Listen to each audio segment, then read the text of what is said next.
Salam BBB, berbagi bersama berkembang. Saya Budi Wibowo, pembina dari komunitas BBB.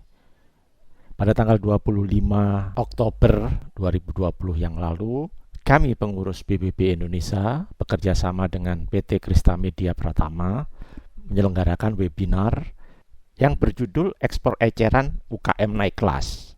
Video ini merupakan episode yang pertama, penggalan pertama dari seminar tersebut yang berisi presentasi saya yang berjudul UKM Ekspor UKM Naik Kelas.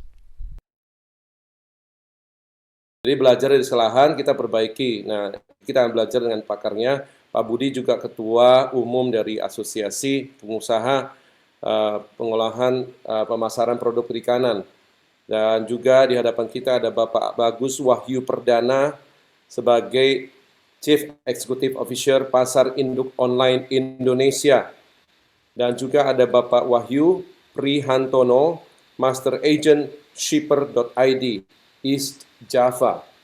Ya, dan yang keempat, pembicara yang hadir malam hari ini, Bapak Ashar Budiarso, sebagai pemilik dari mykeranjang.com. Nah, sekali lagi mari kita berikan aplaus pada setiap pembicara ini.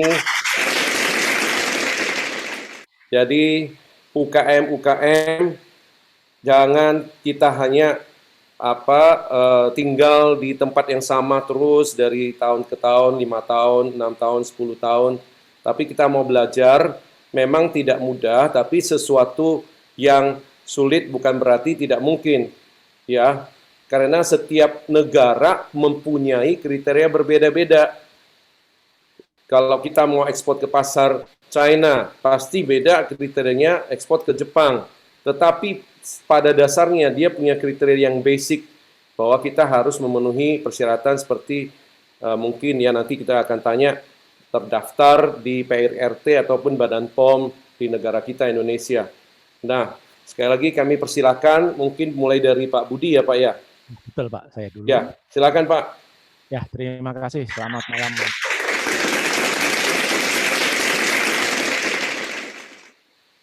Selamat malam para pemirsa dari webinar pelatihan ekspor eceran UKM Naik Kelas. Tolong slide-nya, Mas Timo. Perkenalkan, saya Budi Wibowo. Saya praktisi ekspor ya. Praktisi ekspor saya sudah kurang lebih 30 tahun melakukan ekspor, meskipun yang saya ekspor itu bukan produk saya sendiri ya, karena saya bukan produsen, saya mengekspor produknya orang lain. Selain itu saya menulis beberapa buku, diantaranya adalah Menembus Pasar Ekspor Siapa Takut, itu judulnya. Next. Next saja, saya langsung mulai karena keterbatasan waktu. Next, jadi tadi sudah saya sampaikan Pak Daud ya, bahwa pada dasarnya UKM itu sebenarnya kalau dengar ekspor itu mereka itu takut. Kenapa mereka takut? Nah, ini ada 6 alasan ya yang selama ini saya sering berdiskusi dengan para UKM. Pertama, mereka itu menganggap produknya tidak layak ekspor. Kedua, mereka menganggap ekspor tidak aman dalam pembayaran ya, takut ditipu. Kemudian yang ketiga, menganggap ekspor itu terlalu rumit. Kemudian berikutnya, mereka menganggap juga ekspor itu perlu bahasa Inggris yang canggih, yang excellent. Yang kelima, menganggap ekspor itu harus dalam jumlah yang banyak. Dan keenam, menganggap susah untuk mencari pembeli. Nah, ini adalah 6 alasan utama kalau saya nanyakan kenapa kalian tidak ekspor. Ya, inilah yang selalu dikemukakan oleh para UKM. Nah, dalam kesempatan ini yang sekitar 20 menit saya akan membahas satu persatu tentang hal ini. Benar atau tidak ketakutan tersebut. Next. Pertama adalah banyak UKM yang menganggap produknya itu tidak layak ekspor. Nah, sekarang saya balik. Produk yang bagaimana yang layak diekspor atau yang layak menembus untuk pasar global. Nah, ini ada syaratnya. Next. Jadi syarat yang pertama, produk untuk bisa menembus pasar global itu adalah spesifikasi harus jelas. Ya, jadi suatu produk pasti ada spesifikasinya, misalkan berat bersihnya, ukuran, kotoran, dan sebagainya. Seperti keripik kentang itu ada diameter, ada kadar garam, dan sebagainya. Misalkan kalau baju ya ukuran baju, warna baju, dan sebagainya. Tetapi apapun yang akan kita ekspor, spesifikasinya harus jelas. Karena apa? Agar antara eksportir, antara kita dengan buyer itu mempunyai pengertian atau pemahaman yang sama tentang produk yang akan kita ekspor. Jadi setelah ekspor jangan sampai nanti terjadi pertengkaran karena berbeda pendapat. Nah ini jadi pertama, spesifikasinya harus jelas. Next. Yang kedua, nah ini, kualitas itu tidak harus kualitas tinggi. Ini yang saya sering mengatakan ya. Saya secara guyon sering mengatakan sama teman-teman saya bahwa di Indonesia ini sering sudah terjadi yang namanya kesesatan nasional. Kenapa sesat? Sebagian besar orang Indonesia itu menganggap bahwa produk yang layak diekspor kualitasnya harus tinggi. Itu hal yang kurang tepat. Jadi kualitas yang kita ekspor itu bisa tinggi, bisa sedang, bisa rendah. Tetapi yang penting justru kualitas harus stabil. Artinya apa? Dari ke waktu kualitasnya harus sama. Jangan sekarang nih kualitasnya bagus, besok bulan depan ekspor jelek, terus bagus lagi dan sebagainya, itu tidak bisa. Karena apa? Karena pasar global itu sebenarnya tidak memerlukan kualitas yang tinggi, tetapi yang penting stabil. Ada negara maju yang minta kualitas tinggi tapi mereka mampu bayar mahal. Tetapi juga ada negara-negara yang berkembang. Mereka mau aja kualitas rendah atau kualitas sedang. Karena mereka juga kemampuannya adalah membayar tidak terlalu mahal. Jadi sekali lagi, yang penting adalah bukan kualitas Anda itu tinggi, sedang, atau rendah, tetapi kualitas Anda harus stabil. Nah, itu yang penting. Itu yang kedua. Yang ketiga, next. Yang ketiga, ini produk tersebut juga karena kita ekspor itu biasanya dalam waktu yang lama, misalkan dengan kapal bisa berbulan-bulan, Anda produknya harus bisa terjaga. Kualitasnya tidak berubah sampai di tempat tujuan. Packingnya harus kuat untuk produk-produk pertanian, perikanan, dan sebagainya.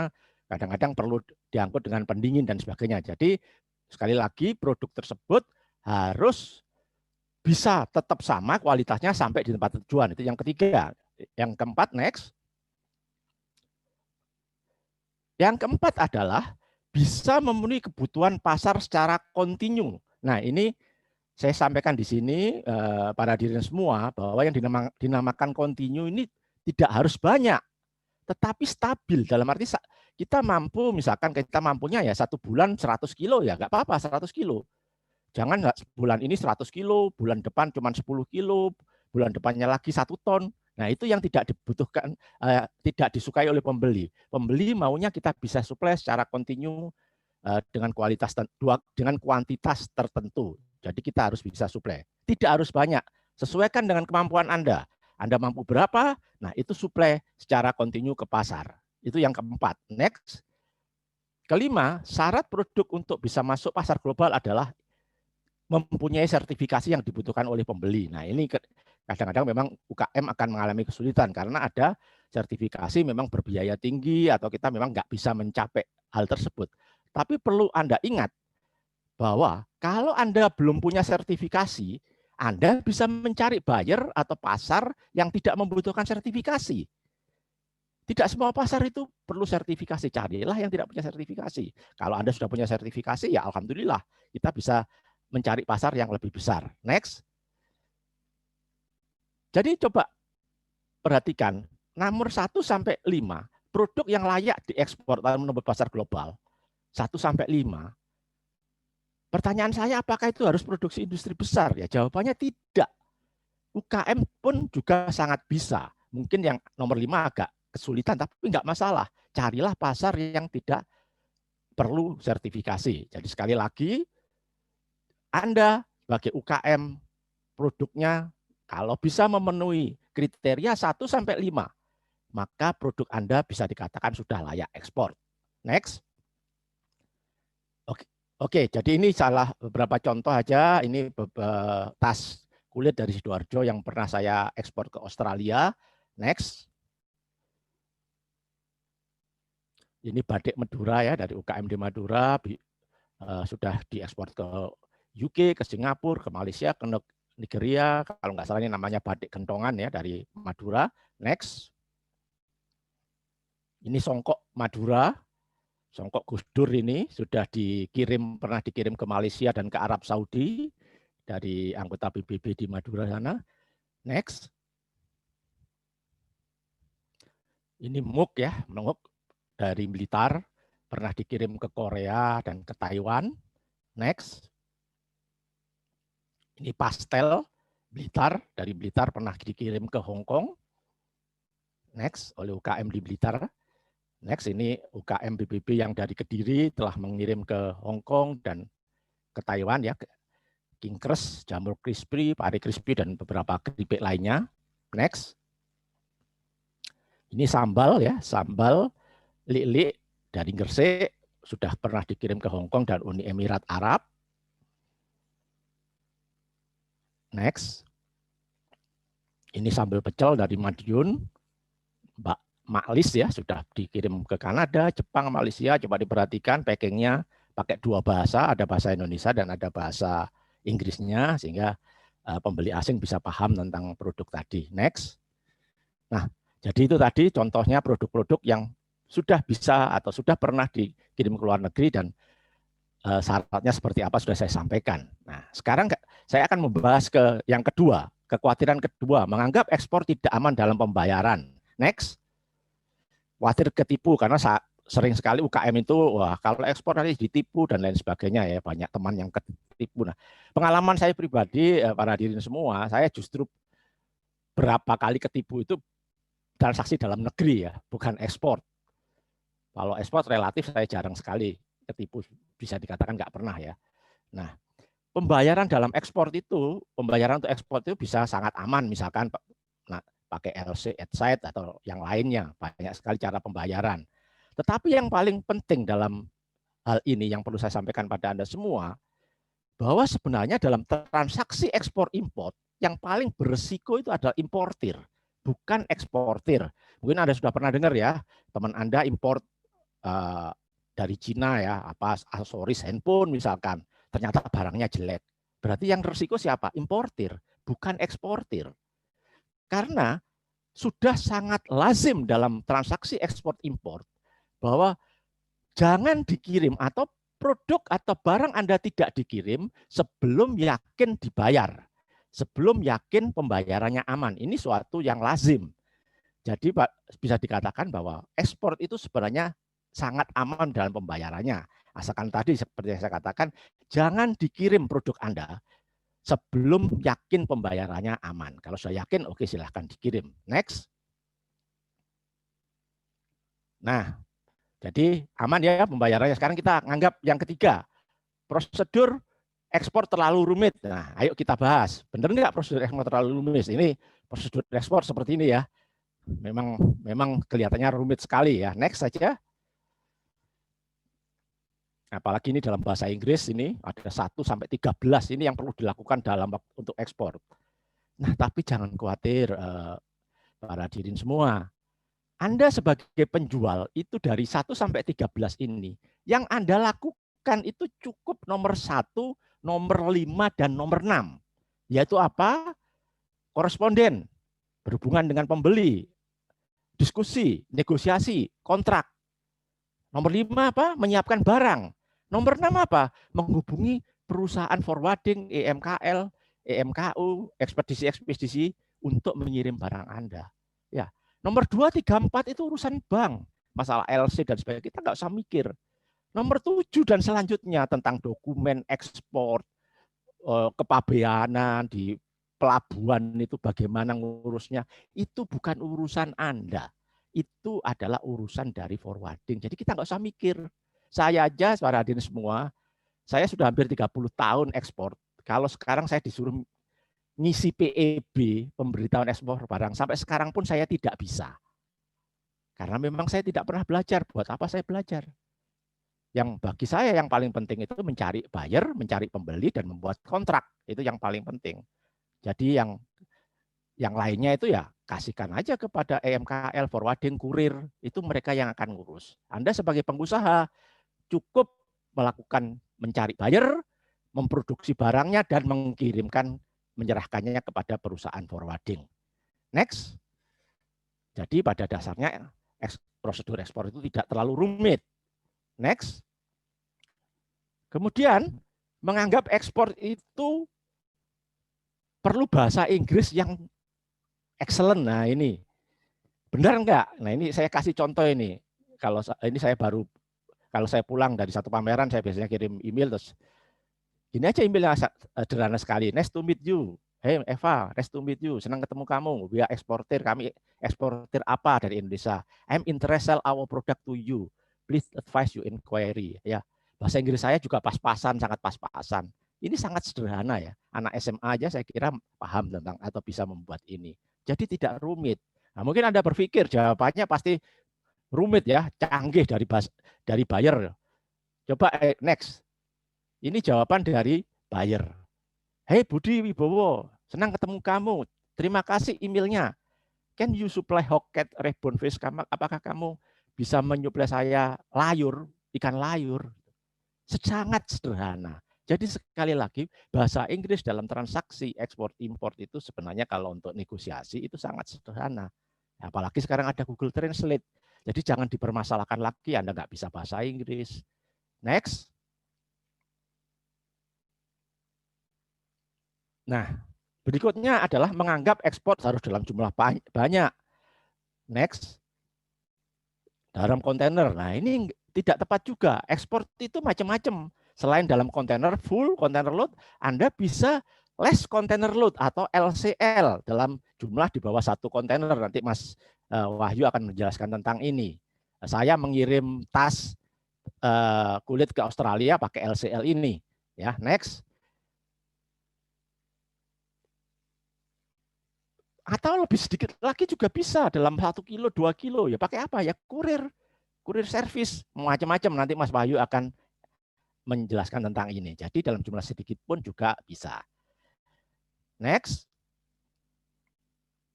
Nah, sudah dijawab 5. Nah, sekarang memang yang terakhir ini memang menganggap susah untuk mencari pembeli. Menurut saya memang mencari pembeli tidak gampang, tetapi kita bisa asalkan tahu caranya. Nah, ini saya jelaskan caranya. Next.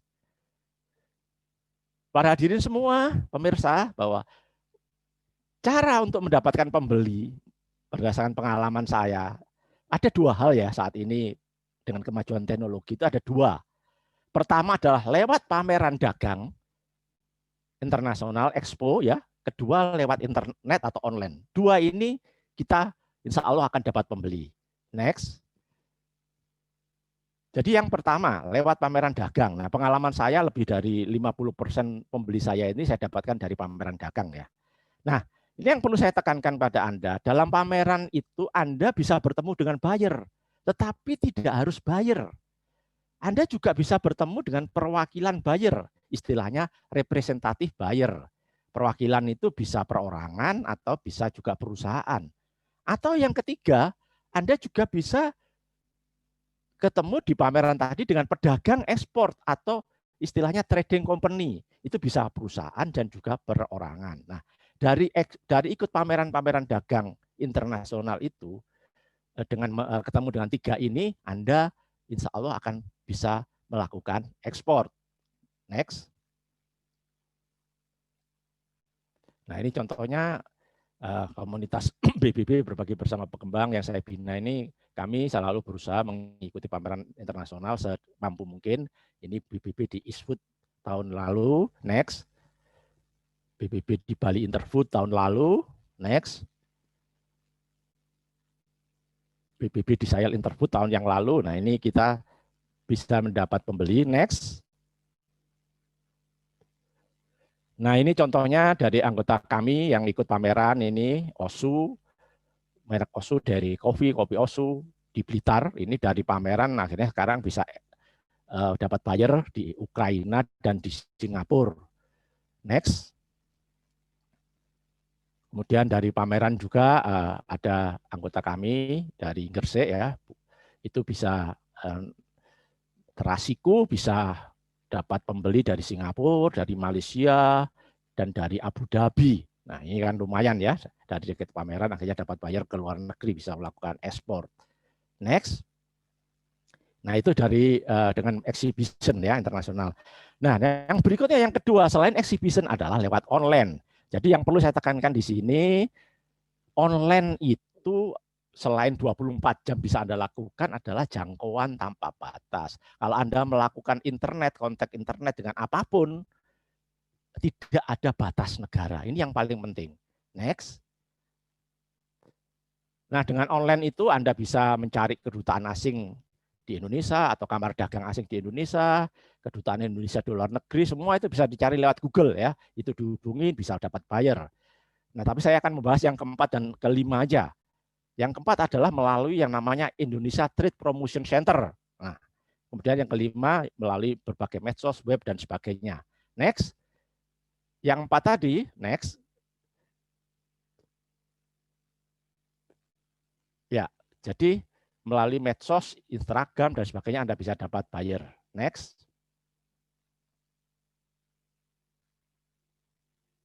Nah, selanjutnya selain dengan medsos, para pemirsa bahwa ada dalam internet atau dalam dunia online itu yang namanya web B2B, business to business. Web B2B itu jumlahnya ribuan atau puluhan ribu ya.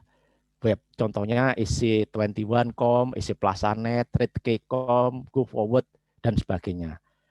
Web B2B ini banyak anggotanya, jutaan. Nah, disinilah bisa salah satu cara kita bisa mendapatkan pembeli. Next, ini saya kasih contoh beberapa tampilan web B2B. Perhatikan yang panah ya, ini EC21. Di EC21 itu ada produk, selling lead, buying lead, company. Next, ini di EC21. Kemudian di EC Plazanet, sebelah kiri sama. Ada produk, ada selling lead, ada buying lead, ada company. Ya, produknya apa, mau jualan apa, mau beli apa, perusahaannya seperti apa. Jadi hampir sama ya, selalu. Nah, next, ini yang contoh yang terakhir adalah trade key. Ada, sama. Mungkin istilahnya beda sedikit. Ini sell over ya, bukan selling lead. Kalau tadi istilahnya selling lead. Buying lead di sini istilahnya buyer. Tapi sama aja maksudnya. Jadi antara web B2B satu sama lainnya itu mirip sekali. Ya, next. Mirip sekali. Nah, web B2B, situs B2B ini ada yang free, ada yang paid ya. Kalau ada uangnya banyak ya silahkan pakai yang paid, tapi jujur aja sangat mahal ya. Contohnya di sini EC21 ini langganannya kurang lebih $396. Nah, tetapi saya sampai sekarang pun masih belum ikut yang berbayar. Saya cari yang free-free aja lah, yang gratis-gratis saja. Tetapi ada keterbatasannya. Misalkan EC21 ini hanya boleh dalam satu hari 5 kali menghubungi pembeli. Ya, mungkin sedikit, tapi kalau Anda ingat ya, kalau setiap hari 5, ya setiap bulan sudah 150 ya, setahun berapa? Banyak sekali, apalagi banyak sekali web B2B. Jadi kalau saya sih sampai sekarang cari yang free member aja. Next. Nah, ini cara bergabungnya, ada linknya nanti di chatting akan disampaikan oleh panitia. Next. Nah, sekarang masuk dalam cara mencari buyer setelah Anda bergabung dengan web B2B. Coba lihat panah yang sebelah kiri atas. Anda pilih buying lead atau buyer di situ. Kemudian produk yang Anda jual, ketik di situ. Misalkan di sini kita jualan rumput laut ya, apakah Gracilaria atau Cottony ya. Ketik aja seaweed, rumput laut di situ. Kemudian di sebelah kanan ada lambang search ya, kata pembesar itu langsung di search di situ. Akan keluar buyer dari seaweed dari web B2B tadi. Semua buyer akan keluar. Kalau di sini ada 29 pembeli. Nah, setelah ada ketemu bayarnya berapa, Anda kontak no. Dikontak satu persatu. Next. Nah, kontak no ya sudah langsung dikontak. We are exporter seaweed from Indonesia, sederhana aja. Please inform your inquiry to email saya seperti ini. Kenapa kita menyantumkan email? Agar nanti bayarnya itu jawab ke email, tidak ke web B2B lainnya. Jadi ini caranya seperti itu, terus kita send. Nah, kita sudah terhubung oleh buyer ya lewat web B2B. Jadi caranya sebenarnya nggak terlalu susah. Next.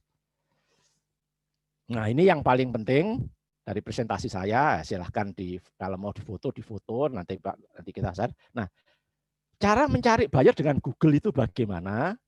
Nah ini adalah yang diketik keywords-nya itu nama produk buyer atau nama produk importer. Ya. Jadi saya ulangi, nama produk buyer atau nama produk importer. Kalau kita sudah tahu negara yang dituju, maka nama negara itu ditaruh di depan, baru nama produk buyer. Setelah itu nama negara, nama produk importer. Ya, ini caranya mencari dengan Google. Saya kasih contoh. Next. Misalkan kita mencari buyer snack. Ya, kita ketik aja snack buyer. Akan keluar seperti ini ya. Coba lihat di bawahnya. Akan keluar banyak sekali. Kenyataannya apa? Yang keluar itu setelah dicari lewat Google adalah hampir semuanya adalah web B2B ya.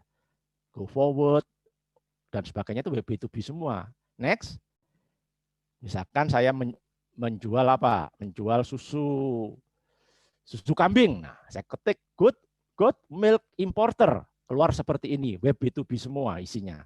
Nah, next. Kalau saya tahu, saya mau jualan handicraft ke Amerika, kita tulis USA handicraft buyer. Nanti akan keluar semua daftar buyer atau web B2B yang punya buyer USA handicraft. Nah, itu yang langsung nanti kita kontak. Next. Jadi, kesimpulannya bahwa untuk mencari pembeli, pertama Google dulu kata kuncinya, ya. Jadi jangan bergabung dengan web B2B dulu, tapi Google dulu. Setelah itu kan akan keluar web B2B yang ada bayarnya, baru kita bergabung dengan web B2B tersebut. Nah, andaikan web B2B tadi setelah ditemukan ternyata berbayar, ya sudah itu nasib Anda ya. Cari yang lainnya yang gratis-gratis saja nggak apa-apa. Web B2B ada banyak sekali, jangan khawatir. Nah, ini yang saya pesan pada Anda semua, kontaklah sebanyak mungkin. Rumus yang pengalaman saya ini, kalau Anda kontak 100 orang, itu mungkin dari 100 orang itu ketemu satu buyer ya. Jadi memang seperti itu. Nggak gampang, tapi kalau kita sudah bisa kontak ribuan orang, ya kita akan bisa ketemu cukup banyak buyer. Next. Nah, jadi sudah saya bahas semuanya bahwa sebenarnya kita UKM itu tidak perlu takut melakukan ekspor karena kita bisa memenuhi 6 hal ini. Next. Nah, terakhir ini contoh chatting saya dengan UKM, salah satu UKM binaan saya, Mas Superheru di Malang sana ya. Ternyata tiba-tiba di Facebooknya itu saya lihat dia sudah ekspor ke Hong Kong ya. Saya tanya, gimana ekspornya ya? Dia mengatakan nggak susah, nggak minta sertifikat, tinggal kirim aja seperti ini. Ini adalah salah satu contoh UKM yang sudah bisa menembus pasar ekspor ke Hong Kong. Next. Oke, saya kira begitu dulu Pak Daud dari saya. Nanti ini akan dilanjutkan dengan Mas Bagus ya untuk materi selanjutnya. Terima kasih Pak Daud. Saya kembalikan ke Pak Daud dulu. Ya, terima kasih Pak Budi. Nah, terima kasih Pak Budi Wibowo. Nah, Bapak Ibu, ternyata tidak sesulit yang kita bayangkan ya. Memang ya tidak mudah, tapi bukannya sulit banget. Asal kita mengikuti tadi yang petunjuk dari Pak Budi Wibowo. Luar biasa. Tadi kita sudah punya mitos kadang-kadang, wah ekspor itu harus barang saya harus perfect, harus yang terbaik, harus yang bagus banget, gimana ya. Tapi ternyata tidak. Yang penting Anda dapat pembeli yang cocok dan dia sesuai dengan. Demikian episode yang pertama dari seminar ekspor eceran. Ikutilah episode yang kedua, penjelasan dari Mas Bagus Wahyu Perdana yang berisi antara lain tentang bagaimana cara mencari pembeli melalui berbagai media sosial. Demikian. Kalau ada pertanyaan silahkan isi komen di bawah ini. Jangan lupa like dan subscribe. Jangan lupa juga klik tombol lonceng pada channel YouTube ini dan tolong informasikan keberadaan channel berbagi ilmu ini kepada para UKM-UKM lainnya, kepada para pebisnis pemula, agar semakin banyak yang bisa memanfaatkan dengan belajar pada channel ini. Saya Budi Wibowo, salam BBB, berbagi bersama berkembang.